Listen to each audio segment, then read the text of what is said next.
Hello, my dear students of class 8. I hope you are keeping well at home, though you cannot go to school. স্কুলে যেতে পারছো না, কিন্তু বাড়িতে ভালোই আছো আশা করি, পড়াশোনাও করছো। আমি একদম শিওর তোমরা বাড়িতে থেকে খুব ভালোভাবে পড়াশোনা করছো এবং এবছরের রেজাল্ট অন্যান্য বারের তুলনায় অনেকটাই ভালো হবে। তোমরা যথেষ্ট সুযোগ পাচ্ছ পড়াশোনা করার জন্য। আর যে ক্লাসগুলো নিশ্চয়ই তোমরা নিয়মিতভাবে ফলো করছো নাকি? তাহলে আমরা আজকে তোমাদের সিভিক্স বিষয়ের যে দ্বিতীয় অধ্যায়, the second chapter from civics, the title of the chapter is understanding secularism, ধর্ম নিরপেক্ষতা। এই বিষয়টা নিয়ে আমরা আজকে আলোচনা করব। All of you have got your books, isn't it? সবাই যার যার বই পেয়ে গেছো তোমরা এবং সেই অনুযায়ী পড়াশোনা শুরু করেছো, ঠিক আছে? তাহলে যে আমাদের সিভিক্সের যে দ্বিতীয় অধ্যায়, যেটা ধর্ম নিরপেক্ষতা, এই বিষয়টাও তোমাদের নিশ্চয়ই কিছুটা পড়া হয়ে গেছে, আইডিয়া আছে তোমাদের, ঠিক আছে? তো সেই বিষয়ে আমরা আজকে একটু আলোচনা করছি যে বিষয়টা কি দেখি। তো আমি এখানে কয়েকটা পয়েন্ট লিখেছি, কয়েকটা বিষয়ের উপর আমরা প্রথম আলোচনা করছি যে ধর্ম নিরপেক্ষতার মধ্যে কোন কোন বিষয়গুলো এখানে আসবে। প্রথমত আমরা দেখতে পাচ্ছি, যেটা আমরা লিখেছি, আমি প্রথম লিখলাম যেটা মৌলিক অধিকার, ধর্মীয় স্বাধীনতা, ঠিক আছে? তো যে ধর্ম নিরপেক্ষতার কথা বলা হচ্ছে, এটা অ্যাকচুয়ালি আমাদের মৌলিক অধিকারের অন্তর্ভুক্ত একটা বিষয়। মৌলিক অধিকার বিষয়টা নিশ্চয়ই তোমাদের জানা আছে, isn't it? You know it is called fundamental rights.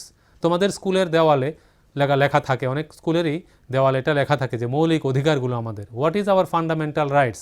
We are having 6 fundamental rights, isn't it?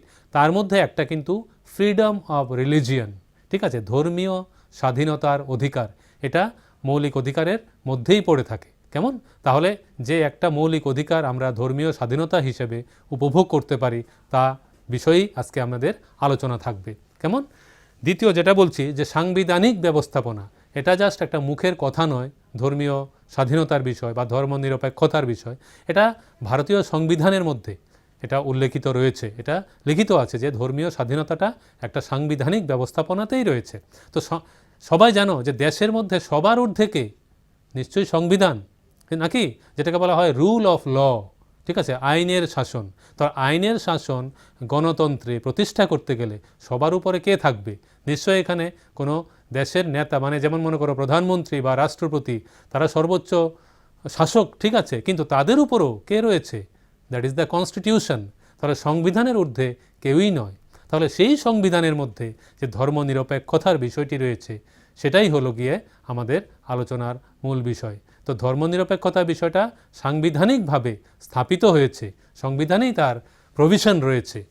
এরপর আমরা যেটা দেখলাম যে কি করা হচ্ছে এই ধর্মীয় স্বাধীনতার মাধ্যমে, সেটা বলা হচ্ছে যে সংখ্যালঘু সুরক্ষা। সংখ্যালঘু বলতে আমরা কাদেরকে বুঝি? সংখ্যালঘু, দ্য মাইনরিটিস। ওকে, এটা তো স্বাভাবিক বিষয় যে কোনো একটা দেশে, যেমন বেশিরভাগ দেশে, পৃথিবীর বেশিরভাগ দেশেই একের বেশি ধর্মাবলম্বী লোকেরা থাকে, নাকি? যেটা আমাদের দেশেও রয়েছে, বিভিন্ন ধর্মের মানুষেরা এখানে রয়েছেন, ঠিক আছে? তাহলে এটা খুব স্বাভাবিক যে দেশে অনেকগুলো ধর্ম থাকবে, ঠিক আছে? সেখানে কোনো একটা ধর্মের লোকের সংখ্যা অন্যান্যদের তুলনায় বেশি হতেই পারে, ঠিক আছে? যাদেরকে আমরা বলবো সংখ্যা গরিষ্ঠ, ঠিক আছে? তো যে ধর্মের লোকেরা বেশি সংখ্যায় থাকবে তাদেরকে আমরা সংখ্যা গরিষ্ঠ বলবো। আর যে ধর্মের লোকেরা কম থাকবে তারাই হচ্ছেন গিয়ে সংখ্যালঘু, মাইনরিটিস রিগার্ডিং রিলিজিয়ান। ওকে, রিলিজিয়াস মাইনরিটিস আমরা যাদেরকে বলি। তো তাদের সুরক্ষার প্রশ্নটা এখানে কেন আসছে? হ্যাঁ, এমন হতে পারে, সেটা তোমরা যথেষ্ট বড় হয়েছো, বুঝতে পারো। দেখো, যখনই কোনো কিছুতে সংখ্যাগরিষ্ঠদের প্রভাবটা থাকে, তাহলে তাদের অনেক সময় এটা রংলি ইন্টারফেয়ার, যাকে বলা হয়, মানে অনধিকার চর্চা বা অতিরিক্ত ক্ষমতা প্রয়োগের একটা টেন্ডেন্সি এসে যায় অনেক সময়। এটা শুধু ধর্মীয় বিষয়ে না, অনেক ক্ষেত্রেই সেটা হতে পারে। তাহলে তার থেকে বাঁচার উপায়টা কি? এ থেকে আমরা কি করে পরিত্রাণ পেতে পারি? এজন্যই যেটাকে বলা হচ্ছে সেই সাংবিধানিক ব্যবস্থাপনা। সংবিধানেই বলে দেওয়া হয়েছে যে কি করে ধর্মীয় নিরপেক্ষতার মাধ্যমে, ধর্ম নিরপেক্ষতার মাধ্যমে, ধর্মীয় স্বাধীনতা রক্ষা করার মাধ্যমে সংখ্যালঘুদের সুরক্ষার ব্যবস্থা করা হয়েছে, ঠিক আছে? আরেকটা যেটা বলছি আমরা, যে ধর্ম ও সরকারের পৃথক অবস্থান, ভেরি ইম্পর্টেন্ট।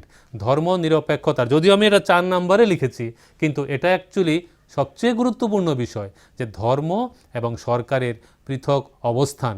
ধর্ম এবং সরকার যখন পৃথকভাবে অবস্থান করবে মানে কি, মানে ধর্ম ধর্মের কাজ করবে, ঠিক আছে, ধর্মীয় আচরণ বা যে তারা ধর্ম বিষয় নিয়ে আলোচনা করেন বা তাদের যে তাদের যে কার্যক্রমগুলো রয়েছে, তাদের যে কি বলবো তাদের রিচুয়ালগুলো, ঠিক আছে, বিভিন্ন আচার অনুষ্ঠান সংস্কার পালন করার বিষয়গুলো রয়েছে, তারা তাদের মতো করে করবেন। আর সরকারি ব্যবস্থাপনা রয়েছে, সরকারের বহু ধরনের কাজ রয়েছে, যেটা আমরা আগে আলোচনায় দেখেছি। আমরা সংবিধান কনস্টিটিউশন আলোচনা করতে গিয়ে দেখেছিলাম নাকি, নিশ্চয়ই তোমরা পড়েছো বিষয়টা। তো সেই সরকারি ব্যবস্থাপনায় যে বিভিন্ন ধরনের সরকারের বিভিন্ন অঙ্গগুলো রয়েছে, দেয়ার আর 3 organs of the government, legislative, executive and judiciary, তাদের মতো করে ফাংশন রয়েছে। তাহলে কেউই এখানে কোনো ইন্টারফেয়ার করবে না। মানে আমি ধর্মীয় বিষয়ের আর সরকারের কাজকর্মের বিষয়ের কথা বলছি। এখানে ধর্মীয় বিষয়গুলো তাদের মতো করে চলতে থাকবে, সরকার তার ব্যবস্থাপনায় তার কার্যকলাপ তার মতো করে চালাতে থাকবে। There is no interference between religion and the governmental procedure, ঠিক আছে। এখন আমরা দেখব যে এই সরকার এবং ধর্মের ভিন্ন অবস্থানের প্রয়োজনীয়তাটা কি, ঠিক আছে। আমরা একটু দেখে নিই যে ধর্ম এবং সরকারের পৃথক অবস্থানের প্রয়োজনীয়তাটা কি, ঠিক আছে।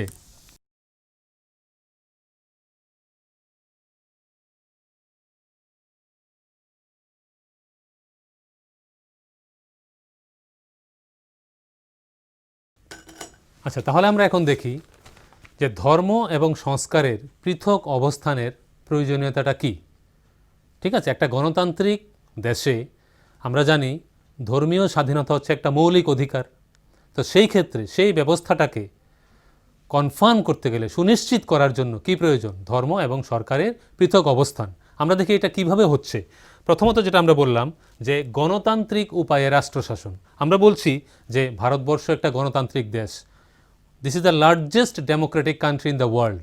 ভারতবর্ষকে বলা হয় পৃথিবীর সবচেয়ে বড় গণতান্ত্রিক দেশ, যেখানে কি মানুষেরা তাদের ভোটাধিকার প্রয়োগ করে দেশনেতাদের নির্বাচন করেন যারা দেশ পরিচালনা করে। তাহলে গণতন্ত্রকে সাকসেসফুল করতে হলে, গণতন্ত্রকে সফল করতে গেলে যে জিনিসটা প্রয়োজন, সকল বিষয়ে সমতা আনতে হবে। তোমরা দেখেছো আমরা আগের ক্লাসেও আলোচনা করেছি যে যেখানেই গণতন্ত্র সেখানেই ইকুয়ালিটি, সাম্যের প্রয়োজন, ঠিক কি না। যেখানে সাম্য নেই সেখানে গণতন্ত্র কখনোই সফল হতে পারে না। তাহলে সেটা কি ধর্মীয় বিষয় হোক, কি অর্থনৈতিক বিষয় হোক, কি যে কোনো মানে কে কোন, তার জন্মগত অবস্থান কি, তার অর্থনৈতিক অবস্থা কি, সে কোন ধর্মাবলম্বী, এগুলোতে ডিফারেন্স করে, এগুলোর মধ্যে পার্থক্য দেখিয়ে কখনোই গণতন্ত্র সফল হতে পারে না। তাহলে গণতান্ত্রিক উপায়ে, প্রকৃতপক্ষে সত্যিকার অর্থে গণতান্ত্রিক উপায়ে দেশ পরিচালনা করতে গেলে ধর্ম এবং সরকারের পৃথক অবস্থানের প্রয়োজন রয়েছে, এবং সেভাবেই সরকার সেটা করে থাকে আমাদের দেশে। দ্বিতীয়ত হচ্ছে একটি সংখ্যাগরিষ্ঠ গোষ্ঠী। তো যেটা বলছিলাম এটা খুব স্বাভাবিক। যেমন আমাদের দেশে এটাকে সবচেয়ে বড় উদাহরণ, যেখানে বিভিন্ন ধর্মাবলম্বীর লোক রয়েছে। পৃথিবীর বিভিন্ন দেশেই এটা রয়েছে, ঠিক আছে। বহু ধর্মের লোক থাকা এটা খুবই স্বাভাবিক ব্যাপার। ধর্ম একটা নিজস্ব বিষয়, যে যার মতো করে, যে ধর্ম পছন্দ সেই ধর্ম অবলম্বন করবেন, তার প্রচার প্রসার করবেন, ঠিক কি না।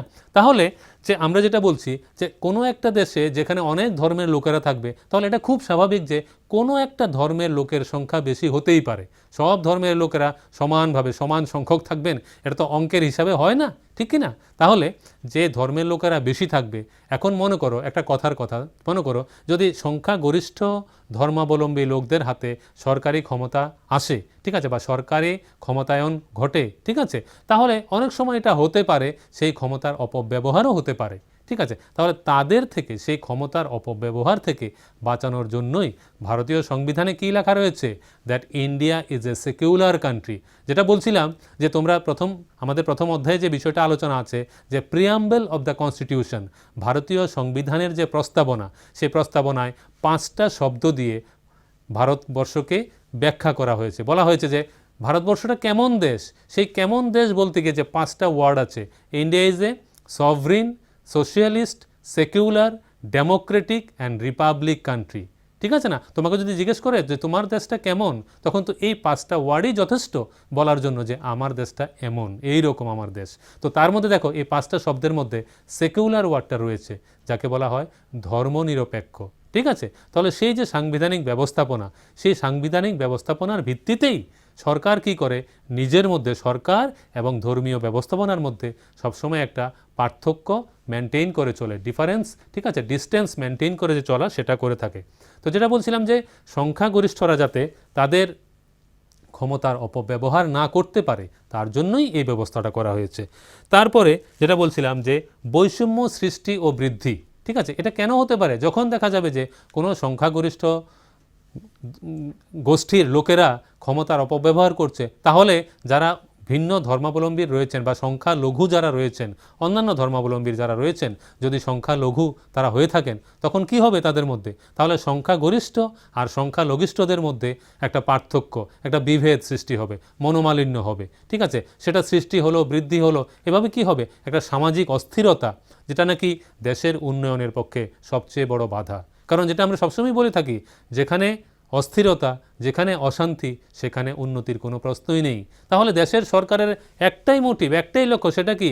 The development of the nation, দেশের উন্নয়ন। তো দেশের উন্নয়নটা করতে গেলে কি থাকতে হবে? সেই দেশে শান্তি থাকতে হবে, because piece and development go together. যেখানে শান্তি নেই সেখানে উন্নতি নেই। যেটা তোমার ব্যক্তিগত ক্ষেত্রে, যেমন তুমি মনে করো তুমি ঘরে বসে পড়াশোনা করছো, কোথাও গন্ডগোল হচ্ছে, ডিস্টার্ব হচ্ছে, কেউ জোরে জোরে কথা বলছে, পাশের ঘরে টিভি চলছে, তুমি কি ভালোভাবে পড়াশোনা করতে পারবে? পারবে না, তুমি মনোযোগ রাখতে পারবে না। তো না রাখতে পারলে কি তোমার পড়াশোনা ভালোভাবে করতে পারছো না, মানে কি তুমি তোমার ডেভেলপমেন্ট করতে পারছো না। সেম একটা দেশের ক্ষেত্রে একই বিষয়, যে যেখানে অশান্তি সেখানে অনুন্নতি। তাহলে সরকার কি চাইছে? সরকার চাইছে দেশে শান্তি থাকুক, যাতে নাকি দেশের উন্নতি হয়। সেজন্যই আমরা যেটা বলছিলাম যে বৈষম্য যাতে সৃষ্টি না হয়, বৃদ্ধি না হয়, তাহলে কি করতে হবে? সেই ধর্মনিরপেক্ষতাটা বজায় রাখতে হবে। সরকার যে কোনো মূল্যে এ বিষয়ে দৃঢ় প্রতিজ্ঞ। তারপরে যেটা বলছিলাম আমরা, যে তার জন্য কি হতে পারে? গণতন্ত্র বিপন্ন হয়ে যেতে পারে, মৌলিক অধিকারের অবমাননা, ঠিক কি না? এই জিনিসটা যদি মেনটেন না করা হয়, সরকার এবং ধর্মের ভিন্ন অবস্থান যদি মেনটেন না করা হয়, রক্ষা না করা হয়, এজন্যই তখনই কি হবে? গণতন্ত্র বিপন্ন হবে, যেটাকে বলা হচ্ছে the power of the people. যে কারণে কি বলা হয়? ভারতবর্ষকে গণতান্ত্রিক দেশ বলা হয়। সেই গণতন্ত্রই যদি বিপন্ন হয়ে যায়, তাহলে আর কিছুই থাকলো না, ঠিক আছে। এবং পাশাপাশি আমরা প্রথম যেটা দিয়ে শুরু করেছিলাম, যে ধর্মীয় স্বাধীনতার অধিকার হলো একটা মৌলিক অধিকার, এটা সংবিধানে স্বীকৃত, ঠিক আছে। তাহলে সেই মৌলিক অধিকারের অবমাননার ক্ষমতা কারোরই নেই, ঠিক আছে। দেশের সর্বোচ্চ শাসক বা তিনি যতই প্রতিপত্তিশালী হন না কেন, কারোরই কিন্তু সেই ক্ষমতা নেই মৌলিক অধিকারের অবমাননা করার, because it is fundamental, it is basic. Okay, এখানে আরও একটা কারণ রয়েছে যে কেন সরকার এবং ধর্মীয় বিষয়ের মধ্যে একটা ব্যবধান থাকতে হবে। কারণ আমি আরেকটা কথা লিখেছি এখানে, যে এমনও হতে পারে যে কারোর মধ্যে যে নিজের ধর্মটা ভালো লাগছে না, নিজের ধর্ম যেসব মানে আচার আচরণগুলো রয়েছে, যে সংস্কারগুলো রয়েছে, হয়তো তার কাছে ভালো লাগছে না। তো in that case he can change his religion, it is possible, it is acceptable. Okay, এটা কিন্তু এই কথাটাও সংবিধানের মধ্যে আছে, যে if you are not satisfied, if you are dissatisfied with your religion, you can shift to the other religion. তুমি তোমার ধর্ম পরিবর্তন করতে পারো, এই ব্যবস্থাটার কথাও বলা আছে। তাহলে সেই ক্ষেত্রে যদি কারোর ধর্মের বিষয়গুলো, আচার অনুষ্ঠান বা যে কোনো কিছুই, ঠিক আছে, কোনো কারণে যদি তার ধর্ম অপছন্দ হয়ে থাকে, তো সেই ক্ষেত্রে তার স্বাধীনতা থাকবে তার ধর্মকে চেঞ্জ করার, তার পরিবর্তন করার, সে ভিন্ন ধর্ম গ্রহণ করতেই পারে, ঠিক আছে। এটাও কিন্তু সেকুলারিজমের একটা পার্ট, ওকে, ধর্মীয় স্বাধীনতার একটা অঙ্গ, ঠিক আছে। আরও একটা বিষয় এখানে রয়ে গেছে, সেটা হচ্ছে, আমি যেটা বলতে চাই সেটা হচ্ছে ভিন্নভাবে ব্যাখ্যা করা। It is written in our book, আমাদের বইয়ের মধ্যে বিষয়টা আলোচনা আছে, তোমরা একটু পড়লেই বুঝতে পারবে জিনিসটা, খুবই সহজ বিষয় যে কথাগুলো বলছি। যে ভিন্নভাবে ব্যাখ্যা করার মানে কি? মানে প্রত্যেক ধর্মেরই কতগুলি ধর্মীয় গ্রন্থ রয়েছে, সেখানে সেই ধর্ম সম্পর্কিত বিভিন্ন আলোচনা রয়েছে। এখন এক একজন এক এক রকম দৃষ্টিভঙ্গি থেকে, okay, from different perspective, different view of point, they discuss about those religious matters, ঠিক আছে। তাহলে কোনো ব্যক্তির তার মতো করে সেই ধর্মীয় বিষয়গুলো ব্যাখ্যা করার স্বাধীনতা তাকে দিতে হবে। The person must have that right to explain, to discuss in a different manner, in a different way, ঠিক আছে। এটাও কিন্তু ধর্মীয় স্বাধীনতার একটা বিষয়, ঠিক আছে। এখন এখানে কোন বিষয়টা আমি বলতে চাইছি, দেখো ভারতীয় সংবিধানে যে বিষয়টা করা হয়েছে, অস্পৃশ্যতা দূরীকরণ। আনটাচেবিলিটি, যেটা আমাদের সমাজের একটা অনেক আগে থেকেই একটা মারাত্মক একটা সমস্যা ছিল, আনটাচেবিলিটি, ওকে, অস্পৃশ্যতা যাকে বলা হয়। ঠিক আছে, তো সেই বিষয়টা দূরীকরণের জন্য জানো তোমরা আমাদের দেশনায়কেরা যেমন মহাত্মা গান্ধী, ঠিক আছে, অনেকেই এই বিষয়ে নিরলস পরিশ্রম করে গেছেন, আজীবন তাদের কাজ করে গেছেন এই অস্পৃশ্যতা দূরীকরণের জন্য। সেই আনটাচেবিলিটির বিষয়ে যে হিন্দু ধর্মে বিভিন্ন, বিশেষত হিন্দু ধর্মের মধ্যে এই বিষয়টা ছিল তোমরা জানো, ঠিক আছে না, যেমন যারা যারা পুরনোপন্থী বা যারা কুসংস্কার বিষয়ে, ঠিক আছে, যে এই বিষয়গুলিতে বিশ্বাস রাখতো, ঠিক আছে, সমাজের মধ্যে উঁচু জাত নিচু জাত এসব নিয়ে পার্থক্য করা হতো, সেই বিষয়গুলিকে দূরীকরণের জন্য যখন নেশন বিল্ডাররা, যারা ধর্মীয় সংস্কারের বিষয়ে যারা আলোচনা করতে লাগলেন, ঠিক আছে, যে সমাজটাকে কী করে আরও উন্নত করা যায়, তার জন্য তারা ভিন্নভাবে ব্যাখ্যা করতে শুরু করলেন। ঠিক আছে, তাহলে এইসব বিষয়গুলিও ধর্মীয় স্বাধীনতার অধিকারের মধ্যে অবশ্যই আসবে। কেমন?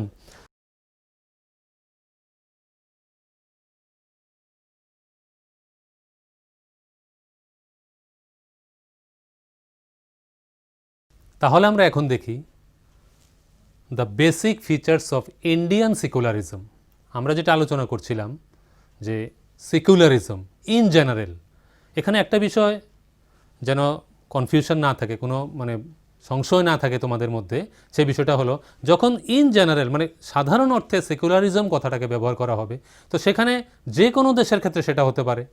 ঠিক আছে, এখন যে ধর্ম নিরপেক্ষতার বিষয়টা সেটা বিভিন্ন দেশেই প্রযোজ্য, যদিও কোনো কোনো দেশ আছে যে সেটা তারা সেকুলারিজমটাকে মানে না, ঠিক আছে, সেটা অন্য বিষয়। কিন্তু আমরা এখন বলবো যে যেহেতু আমাদের সংবিধানে সেকুলারিজম বিষয়টা, যে India is a secular country, it is accepted constitutionally, সাংবিধানিকভাবে স্বীকৃত, তাহলে আমরা এখন দেখে নিই যে ভারতীয় সংবিধানে সেই সেকুলারিজম ধর্ম নিরপেক্ষতা বিষয়টার বিষয়ে কি বলা আছে। ঠিক আছে, এখানে মূলত 3-4টা প্রভিশন আছে, আমি যেটা লিখেছি দেখো।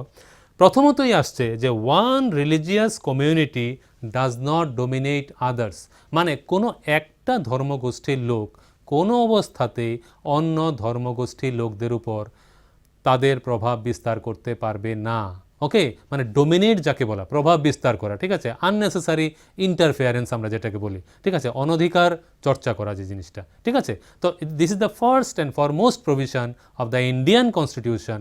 ভারতীয় সংবিধানে যে ব্যবস্থাটা রয়েছে যে কোনো একটা ধর্মীয় গোষ্ঠীর লোকেরা, সে সংখ্যাগরিষ্ঠই হোক বা যেই হোক, ঠিক আছে, কখনোই অন্য ধর্মীয় গোষ্ঠীর উপর তাদের প্রভাব বিস্তার করতে পারবে না আননেসেসারিলি। ঠিক আছে, তাহলে এটা হলো প্রথম প্রভিশন সেকুলারিজমের বিষয়ে ভারতীয় ধর্মনিরপেক্ষতার প্রথম পদক্ষেপ। দ্বিতীয়টা হচ্ছে some members of the same community do not dominate others. এটা হয়ে থাকে, যেটা বলছিলাম একটু আগেই, যে বিশেষত হিন্দু ধর্মের মধ্যে এই জিনিসটা দেখা গিয়েছে আগেও, এখন যদিও বিষয়টা অনেকটাই কমে গেছে বলতে পারি আমরা, কিন্তু তোমরা দেখবে প্রাচীন যুগের ভারতে, ঠিক আছে, বিভিন্ন সময়ে এটা হয়েছিল যে কুসংস্কারে আচ্ছন্ন হয়ে কিছু ধর্মীয় গোষ্ঠীর লোকেরা, হিন্দু ধর্মেরই উচ্চ বংশের যারা, ঠিক আছে, উঁচু জাত তাদেরকে, বা ঠিক আছে, তারা কি ভাবতো যে তারাই হচ্ছে সমাজের মধ্যে সর্বেসর্বা, তারাই সব কিছু সমাজের ঠিক করবেন, নিয়ম কানুন যা কিছু, আর যারা নিচু শ্রেণীর বা আর্থিকভাবে দুর্বল বা যে কোনো কিছু, ঠিক আছে, তাদের উপর তাদের ডোমিনেশন ছিল, তাদের প্রভাব বিস্তার করা ছিল। এটাকেও না করা হয়েছে কনস্টিটিউশনে। Constitution has prohibited these matters also within the same religion. Intra religious domination has been prohibited by the Indian constitution. ভারতীয় সংবিধানে বলা হয়েছে যে একই ধর্মীয় গোষ্ঠীর কোনো একটা গ্রুপ, কোনো একটা গোষ্ঠী, ঠিক আছে, প্রভাবশালী গোষ্ঠী, সে অর্থনৈতিক কারণে হোক, সামাজিক কারণে হোক, যে কোনো কারণে, তারা কোনো অবস্থাতেই সেই একই ধর্মের অন্যান্যদের উপর, ঠিক আছে, যারা আর্থিক বা সামাজিকভাবে দুর্বল, তাদের উপর যেন কোনো অবস্থাতেই প্রভাব বিস্তার করতে না পারে। এটাও একটা ভারতীয় ধর্মনিরপেক্ষতার একটা গুরুত্বপূর্ণ বিষয়। এরপরে যে জিনিসটা বলা হচ্ছে, state does not enforce any particular religion. সরকার, দেশ কখনোই একটা ধর্মকে স্টেট রিলিজিয়ন হিসেবে ঘোষণা করে না। ঠিক আছে, এটা গভর্নমেন্ট, দেশের সরকার এটা কখনোই মেনে নেয় না যে কোনো একটা রিলিজিয়ন দেশের ধর্ম। ওকে, এমন there is no state religion in India. ঠিক আছে, কোনো একটা ধর্মকে স্টেট রিলিজিয়ন বলে ঘোষণা দেওয়া হয়নি। এটা করতে পারবে না, কনস্টিটিউশনে এর প্রহিবিশন মানে এর প্রহিবিশন রয়েছে, এর বাধা রয়েছে, ঠিক আছে। তাহলে এটাও একটা ভারতীয় ধর্মনিরপেক্ষতার একটা গুরুত্বপূর্ণ বিষয়, ঠিক আছে। আরেকটা বিষয় যেটা বলা হয়েছে, do not take away religious freedom of an individual, প্রত্যেক ব্যক্তির ধর্মীয় স্বাধীনতার বিষয়টা রয়েছে, যেটা আমরা বলছিলাম যে ধর্ম নিজস্ব বিষয়, কে কোন ধর্ম পালন করবে সেটা তার নিজস্ব বিষয়, সে তার মতো করে চিন্তা করবে, যার যে ধর্ম ভালো লাগে সেই ধর্ম গ্রহণ করবে। বিভিন্ন ধর্মে বিভিন্ন ধরনের rituals, customs, okay, policies are there, so according to their choice মানুষ তাদের নিজের পছন্দ অনুযায়ী সেটা অবলম্বন করতেই পারে, শিফট করতে পারে, পরিবর্তন করতে পারে, ঠিক আছে। তো সেসব ক্ষেত্রে কখনোই state authority will not interfere, যেটা বলা হচ্ছে do not take away the religious freedom of an individual, কোনো ব্যক্তি বিশেষের ধর্মীয় স্বাধীনতার অধিকারটা কখনোই সরকার ছিনিয়ে নিতে পারবে না। তাহলে যে চারটার কথা বললাম, যে চারটা বিষয়ের কথা বললাম, এই চারটে বিষয় তোমাদের খুব ভালোভাবে মনে রাখতে হবে। যে ভারতীয় ধর্মনিরপেক্ষতা, আমরা প্রথম যেটা আলোচনা করেছি সেটা হচ্ছে সামগ্রিক অর্থে। তোমাদের একটা প্রশ্ন থাকতে পারে যে ধর্মনিরপেক্ষতা বলতে কী বুঝো। অনেক সময় আমরা দেখে থাকি যে পরীক্ষার খাতায় উত্তর লিখতে গিয়ে যে জিনিসটা হয়, যে তোমাকে জিজ্ঞেস করা হলো ধর্মনিরপেক্ষতা বলতে কী বুঝো। এখানে ভারতীয় ধর্মনিরপেক্ষতার বিষয়টা লেখার কোনো প্রয়োজন নেই, লেখলেও তুমি উদাহরণ হিসেবে লিখতে পারো, কিন্তু উত্তরটার শুরুতেই যদি লেখা হয় যে ভারতীয় ধর্মনিরপেক্ষতার বৈশিষ্ট্য, তাহলে সেটা হলো না। এটা বুঝতে হবে যে ইন জেনারেল, সাধারণ অর্থে ধর্মনিরপেক্ষতা বিষয়টা কি, আর ভারতীয় ধর্মনিরপেক্ষতার বৈশিষ্ট্যগুলো কোথায়। আমরা একটু পরে আলোচনায় আসছি, আমরা দেখব যে ভারতীয় ধর্মনিরপেক্ষতা অন্যান্য দেশের ধর্মনিরপেক্ষতার হিসেবে থেকে কিভাবে আলাদা, how the Indian secularism is different from the secularism of other countries. Okay, সেই জিনিসটা আমরা একটু পরে আসছি। এজন্য বলছিলাম যে তোমাদের প্রশ্নভিত্তিক যে জিনিসটা তৈরি করতে হবে, সে এভাবেই তৈরি করতে হবে যে যেরকম প্রশ্ন করা হলো সেভাবেই উত্তর করতে হবে। তোমাকে বলা হলো ধর্মনিরপেক্ষতা বলতে কী বুঝো, এখানে ভারতীয় ধর্মনিরপেক্ষতার বৈশিষ্ট্যগুলো লেখার, ভারতীয় ধর্মনিরপেক্ষতা, এভাবে উত্তরটা শুরু করার কখনোই মানে উচিত হবে না, ঠিক আছে। এই জিনিসটা মনে রাখতে হবে। এখন আমরা দেখি যে তাহলে এই সেকুলারিজম মেনটেনের জন্য সরকার কি করে, ঠিক আছে।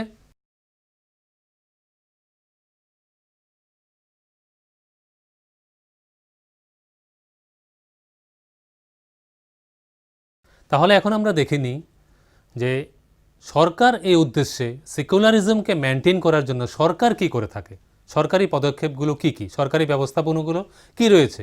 প্রথমেই যেটা বলছিলাম যে সরকার এবং ধর্মের মধ্যে দূরত্ব বজায় রাখা। The government maintains a reasonable distance between it and the religious matters. Okay, this is the first and foremost thing. The government maintains an reasonable distance. Okay, means সরকার এবং সরকার, যেটা আগেও বলেছি, সরকারি ব্যবস্থাপনা এবং ধর্মীয় বিষয়ের মধ্যে একটা দূরত্ব বজায় থাকবে। দ্বিতীয়ত যে কথাটা বলছি যে ধর্মীয় গোষ্ঠীর দ্বারা পরিচালিত নয়।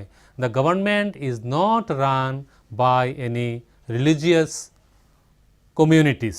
ওকে, সরকার কোনো ধর্মীয় গোষ্ঠীর দ্বারা পরিচালিত বিষয় নয়। Because in a country like India there are many religious groups, isn't it? So if any particular religious community runs the government, then of course the people belong to other religious communities may feel discriminated. Okay, যেহেতু সরকার যদি কোনো কারণে কোনো একটা ধর্মগোষ্ঠীর দ্বারা পরিচালিত হয়, তাহলে নিশ্চয়ই যে দেশে বহু ধর্মের লোকেরা রয়েছেন তারা নিজেদেরকে ইনফিরিয়র, ঠিক আছে, নিজেদেরকে দুর্বল ভাবতে পারে, ঠিক আছে না, তাদেরকে সামাজিক অবস্থান নিয়ে তারা সন্দেহে পড়তে পারে। তো ঠিক আছে, তাহলে সেটা কখনোই হবে না। যেটা বলা হচ্ছে যে ধর্মীয় গোষ্ঠীর দ্বারা পরিচালিত নয় সরকার কোনোভাবেই। এরপরে যেটা বলা হচ্ছে খুব ইম্পর্টেন্ট, সরকারি বিদ্যালয়, কোর্ট মানে আদালত, থানাতে ধর্মীয় প্রদর্শন নয়। This is written in the constitution that in the public places, that is the government schools, okay, court or in other places, okay, no religious matters can be displayed. Okay, হয়তো কোনো কোনো বিষয় তোমরা বলতে পারো যে এটা অনেক সময় হয়ে থাকে, যদিও এটা হওয়া উচিত নয়, ঠিক আছে। তাহলে সরকারি যেসব স্থান রয়েছে সেখানে কোনো ধরনের ধর্মীয় বিষয়ের প্রচার প্রসার, কোনো একটা বিশেষ ধর্মের প্রচার প্রসার সাংবিধানিকভাবে বাধা রয়েছে, ঠিক আছে, এটা করা যাবে না। এরপরে যেটা বলে হচ্ছিলাম যে কোনো হস্তক্ষেপ নয়, non interference, the government is not going to interfere in the religious matters. ঠিক আছে, কিন্তু তারপরেই আমি আবার লিখলাম প্রয়োজনে হস্তক্ষেপ, হ্যাঁ এটাও হতে পারে যদি কোনো ধর্মগোষ্ঠীর লোকেরা হয়তো নিজেদের ধর্মীয় গোষ্ঠীর মধ্যেই, যেটা বলেছিলাম যে উচ্চবর্ণ নিচবর্ণ, যেটা আমাদের সমাজে আগেও দেখেছি আমরা, ঠিক আছে, তোমাদের যারা ঠাকুমা দাদুরা রয়েছেন, ঠিক আছে, তাদের সময়ে বা তারও আগে এই জিনিসটা আমাদের সমাজে ছিল, ঠিক আছে, তাহলে এই জিনিসটা যাতে না হয়, ঠিক আছে, তখন সেই ক্ষেত্রে সরকার হস্তক্ষেপ করতে হতেই পারে, ঠিক আছে, within the same religion or between different religions if there is any wrong interpretation. যদি কোনো ধরনের সমস্যা দেখা দেয় তখন সরকারকে সেই বিষয়ে হস্তক্ষেপ করতে হতেই পারে। যেমন একটা উদাহরণ হিসেবে বলছি, কোনো ধরনের মনে করো কোনো একটা ধর্মগোষ্ঠীর লোকেরা তাদের প্রচার প্রসার এমনভাবে করছে যাতে নাকি অন্য ধর্মাবলম্বীর তাদের কোনো একটা উৎসবে ব্যাঘাত সৃষ্টি হচ্ছে, তখন সেই ক্ষেত্রে সরকারি ব্যবস্থাপনা হস্তক্ষেপ করতেই পারে। তাহলে এটাকে বলা হচ্ছে প্রয়োজনে হস্তক্ষেপ করা। ওকে, এমনিতে নন ইন্টারফেয়ারেন্স, ঠিক আছে, কোনো ধরনের হস্তক্ষেপ নয়, কিন্তু প্রয়োজনে সরকার কিন্তু অবশ্যই হস্তক্ষেপ করতে পারে। তারপরে যেটা বলা হচ্ছে অনেক সময় এটা আমরা আমাদের কনস্টিটিউশনিক প্রভিশনের মধ্যেই রয়েছে যে বিভিন্ন ধর্মীয় জাতিগোষ্ঠীর প্রচার প্রসারের অধিকার দেওয়া হয়েছে। তোমরা দেখে থাকবে many religious groups, many religious communities have got the provisions, have got the chance to propagate, okay, to promote their own religion. বিভিন্ন ধর্মগোষ্ঠীর লোকেরা তাদের ধর্মের প্রচার প্রসারের জন্য, শিক্ষা প্রতিষ্ঠান স্থাপনের জন্য, তোমরা দেখে থাকবে বিভিন্ন ধর্মীয় গোষ্ঠীর লোকেরা তাদের মতো করে তাদের আইডিওলজির এক্সপ্রেসের জন্য বা এমনিতেও কোনো শিক্ষা প্রতিষ্ঠান বা ধর্মীয় প্রতিষ্ঠান স্থাপন করতে পারে। এটা কিন্তু সাংবিধানিক ব্যবস্থাপনার মধ্যেই রয়ে গেছে, ঠিক আছে। তাহলে এই হলো যে সরকারি ব্যবস্থাপনায় সরকার কিভাবে ধর্মনিরপেক্ষতা বজায় রাখার জন্য দেশের মধ্যে কি কি উদ্যোগ গ্রহণ করছে। তাহলে আমরা এখানে একটু দেখে নিই যে আমরা বলছিলাম যে ভারতীয় ধর্মনিরপেক্ষতা অন্যান্য দেশের ধর্মনিরপেক্ষতার চেয়ে আলাদা কিভাবে। যেমন মনে করো আমেরিকান যে সেকুলারিজম রয়েছে, okay, USA one of the most developed countries of the world, ঠিক আছে, তো সেখানে ধর্মনিরপেক্ষতার বিষয়টা কিভাবে আছে আর আমাদের দেশে ধর্মনিরপেক্ষতার বিষয়টা কিভাবে আছে। ওইখানে টোটালি নন ইন্টারফেয়ারেন্স, আমরা যেটা বলছিলাম যে no interference by the government in religious matters, সেটা স্ট্রিক্টলি ফলো করা হচ্ছে আমেরিকাতে, ঠিক আছে। কোনো ধরনের সরকারি ব্যবস্থাপনা, ঠিক আছে, the government is not going to interfere in any of the religious matters. Okay, strict difference is there, but here is the difference. এখানে হচ্ছে ভারতীয় ধর্মনিরপেক্ষতার সঙ্গে অন্যান্য যেমন আমেরিকার ধর্মনিরপেক্ষতার বিষয়ে পার্থক্য। আমাদের এখানে কিন্তু কোনো কোনো বিষয়ে কোনো কোনো ক্ষেত্রে প্রয়োজনে সরকার হস্তক্ষেপ করতেই পারে। যেটা বলছিলাম যে কোনো ধর্মগোষ্ঠীর প্রচার প্রসারে ব্যাঘাত সৃষ্টি করলে অন্য ধর্মাবলম্বী লোকদের দ্বারা, তখন কিন্তু সরকার প্রয়োজনে হস্তক্ষেপ করতেই পারে, ঠিক আছে। তাহলে এই বিষয়টা আমাদের মনে রাখতে হবে, ঠিক আছে। এবং এইভাবেই ভারতীয় ধর্মনিরপেক্ষতা ধীরে ধীরে আরও উন্নতির পথে এগিয়ে যাচ্ছে, ঠিক আছে। আর যেটা বলছিলাম যে ভারতীয় সংবিধানের মধ্যে রয়েছে যে অস্পৃশ্যতা দূরীকরণের জন্য বহু ধরনের আমাদের যে পূর্বপুরুষেরা রয়েছেন, ঠিক আছে, যারা এমনকি যারা নেশন বিল্ডার্স, ঠিক আছে, আমাদের নেতারা রয়েছেন যেমন মহাত্মা গান্ধী, ঠিক আছে, তারা বিভিন্ন বিষয়ে ধর্মীয় নিরপেক্ষতা বজায় রাখার জন্য যথেষ্ট চেষ্টা করে গেছেন, নিরলস সাধনা করে গেছেন তারা ধর্মনিরপেক্ষতা বজায় রাখার জন্য। এবং এ সকল কারণেই ভারতীয় সংবিধানের প্রস্তাবনাতেই এই জিনিসটা লেখা হয়েছে যে ইন্ডিয়া ইজ এ, যেমন ওই যে যেটা 5টা শব্দ বলছিলাম তার মধ্যে একটা শব্দ কি, secular, okay, sovereign, socialist, secular, democratic, republic. So secular কথাটা কিন্তু প্রস্তাবনাতেই রয়ে গেছে, এটা কনস্টিটিউশনে সাংবিধানিকভাবেই স্বীকৃত যে ভারত একটি ধর্মনিরপেক্ষ দেশ। তাহলে ছাত্রছাত্রীরা তোমাদের এই অধ্যায় থেকে কিছু গুরুত্বপূর্ণ প্রশ্ন বলে রাখি যেগুলোর উত্তর তোমরা খুব সহজে তৈরি করে ফেলতে পারবে যদি তোমরা ক্লাসটা ভালোভাবে বুঝেছো, ঠিক আছে। তাহলে কি কি প্রশ্ন থাকতে পারে এখানে, যেটা প্রথমেই বলছিলাম যে ধর্মনিরপেক্ষতার অর্থ কি, what do mean by secularism, okay. বা সেকেন্ড কোশ্চেন, খুব একটা ইম্পর্টেন্ট প্রশ্ন, এটা অনেক সময় থেকে থাকে এই প্রশ্নটা, যে হোয়াট ইজ ইন্ডিয়ান সেকুলারিজম।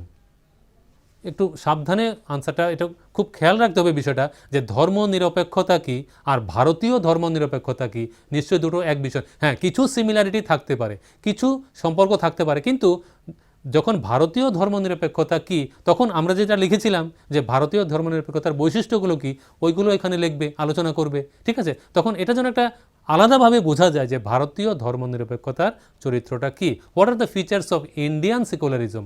আরও একটা গুরুত্বপূর্ণ প্রশ্ন এখানে থাকে, এই অধ্যায় থেকে থাকে, যে what is the difference of Indian secularism with the secular character of other countries, ঠিক আছে। যে ভারতীয় ধর্মনিরপেক্ষতার সঙ্গে অন্যান্য দেশের ধর্মনিরপেক্ষতার পার্থক্য কোথায়, ঠিক আছে। বা আরও প্রশ্ন থাকতে পারে, যেমন কি কি সাংবিধানিক ব্যবস্থা রয়েছে বা সরকার ধর্মনিরপেক্ষতা বজায় রাখার জন্য কি কি পদক্ষেপ গ্রহণ করে।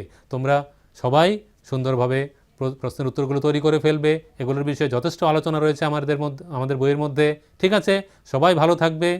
Thank you.